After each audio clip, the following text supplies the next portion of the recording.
Alhamdulillahirabbil alamin. Kita masih bersama di Mutiara Iman dan topik kita pagi ini adalah toleransi dalam beragama. Ustaz Syamsul Bahri sudah tadi menjelaskan bahwasanya Islam agama yang sangat menjunjung tinggi toleransi, prinsipnya sangat tinggi dijelaskan dalam Al-Qur'an dan kisah-kisah toleransi ini sudah bermula sejak masa-masa hijrah beliau ke Madinah. Kita lanjutkan lagi, Ustaz. Ya, jadi berkenaan dengan anjuran untuk toleransi, pertama-tama adalah Nabi membuktikan bahwa Nabi mengadakan hubungan luas dengan masyarakat Madinah tanpa melihat latar belakang, apakah itu etnisnya dari kaum muhajirin, ansar, kemudian terdiri dari beberapa suku-suku yang ada di Madinah. Maka itu dibangun oleh Nabi berdasarkan atas kesepahaman yang adil di dalam membangun masyarakat, membangun kawasan, membangun negara, di mana apa yang menjadi hajat manusia seluruhnya, maka itu diadakan kesepakatan, namanya Mitsaqul Madinah. Salah satu yang mendesak adalah pertahanan tentunya. Karena bagaimana orang bisa hidup damai, tentram, bertetangga kalau misalnya keamanan tidak bagus. Maka dibangunlah sistem keamanan yang kokoh, di mana semua berkewajiban untuk menjaga keamanan, baik dari orang Yahudi, Nasrani, orang Muslim. Dan kesepakatan itu dibangun dengan suatu hitam di atas putih, yaitu dengan catatan, dengan mereka perjanjian. Nah, kapan mulai terjadi bentrokan itu? Ketika salah satu dari mereka yang bikin kesepakatan ini keluar dari perjanjian. Misalnya negara dalam keadaan ancaman ekspansi dari luar. Apa yang seharusnya dikerjakan adalah mempertahankan bersama. Nah, ketika ada satu elemen masyarakat itu malah kerjasama dengan musuh, kira-kira secara logika bagaimana? Ya, pastilah akan menjadi urusan di kemudian hari. Ya, setelah pertahanan negara diperkuat, berusaha dipertahankan, selesai masalah besar itu tentu mengadakan perhitungan dengan kenapa Anda keluar dari perjanjian, kenapa Anda tidak ikut membela kami. Nah, seperti itulah. Jadi sebenarnya di dalam Islam itu tidak ada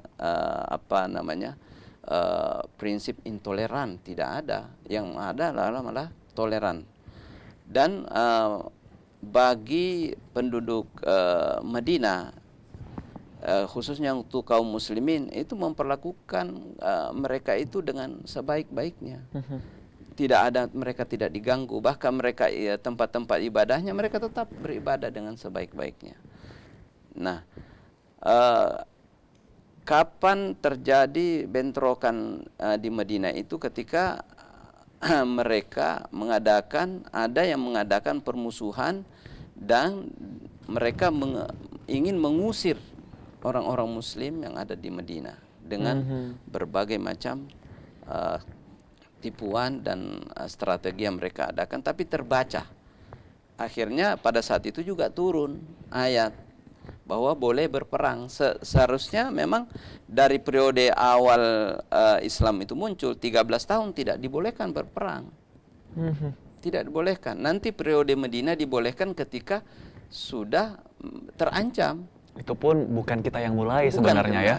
Dan itu tercatat di dalam Al-Qur'an, la yanhakumullahu 'anil ladzina lam yuqatilukum fid din walam yukhrijukum min diyarikum an tabarruhum wa tuqsitu ilaihim. Tidak dilarang kalian berbuat baik kepada orang-orang yang tidak memerangi kalian, ya, dan tidak mengusir kalian dari rumah kalian, untuk berbuat baik kepada mereka dan berlaku adil kepada mereka. Ya, ini artinya bahwa nanti diizinkan orang itu berperang di Madinah ketika mereka melakukan dua tindakan, yaitu mengusir, ya, kemudian berbuat ketidakadilan. Jadi kalau kita periksa pertempuran Nabi dari dalam sejarah, maka akan kita temukan bahwa seluruhnya dalam makna mempertahankan diri, dalam makna membela diri.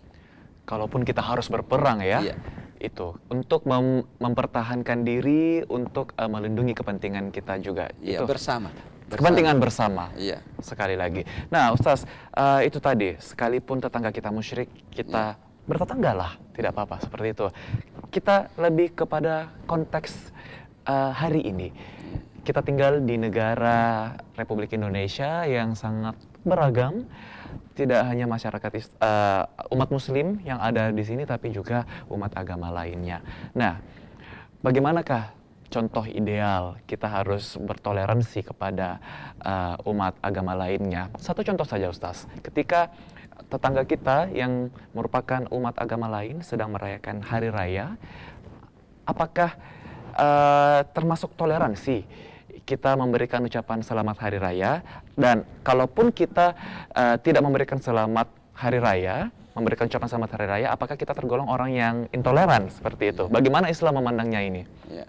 Berkenaan dengan ucapan selamat hari raya, yang pertama dulu kita periksa pada kita sebagai umat Muslim, apakah kita melanggar bila kita mengucapkan selamat hari raya. Nah, hari raya mereka itu juga kita lihat, apakah hari raya kan banyak ya. Ya, hari raya mereka adakan, apakah menurut mereka itu adalah merupakan bagian dari peribadatan. Kalau bagian dari peribadatan, maka ada ketentuan di dalam agama kita. Kita tidak boleh ikut beribadah dengan mereka. Wala antum abiduna ma a'budu. Ya. Jadi jangan menyembah apa yang mereka sembah. Sebenarnya seperti itu prinsipnya. Akan tetapi sesuai dengan kondisi acaranya, kalau misalnya di dalam acara-acara itu bukan acara ibadah, ya, hanya merupakan acara sosial keagamaan, maka hukum agama juga tidak keras melarang kita hal-hal seperti itu. Artinya boleh beberapa ulama, karena dalam hal ini kita harus melihat pendapat para ulama. Benar. Kita tidak boleh berpendapat sendiri. Nah, sepanjang pengetahuan saya bahwa kita sudah bertanya kepada para ulama tentang masalah ini, dan bagi para petinggi negara, ya, orang-orang yang berkompeten, ada hajat dan perlunya untuk mengucapkan selamat kepada mereka yang mereka juga semua. bagian dari bangsa ini. Nah, dilihat tingkat hajat itu bagaimana, sejauh mana daruratnya, sejauh mana perlunya.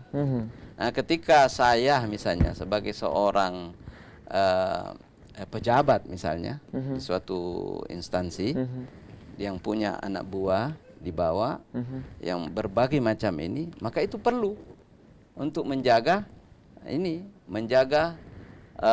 silaturahmi. Iya, silaturahmi. Maka seorang ulama dari Timur Tengah bernama Syekh Wahba Az-Zuhaili, pernah saya tanya dan dia mengatakan bahwa silahkan ucapkan itu, ya, karena Anda berkompeten, ya, bukan dalam makna basa-basi tetapi untuk mengenakkan suasana. Iya. Tetapi kalau kita yang tidak perlu misalnya, ya, dan orang yang tetangga kita misalnya tahu bahwa ada beberapa prinsip-prinsip di dalam Islam yang tidak boleh dilanggar, yaitu masalah peribadatan, ya, nggak apa-apa juga kalau tidak mengucapkan. Tetapi kalau kita sebagai pimpinan kantor, mungkin ketua DPR atau mungkin gubernur atau ini, ya itu ada perlunya, ya. Dan menurut para ulama bahwa itu diperkenankan mengucapkan seperti itu.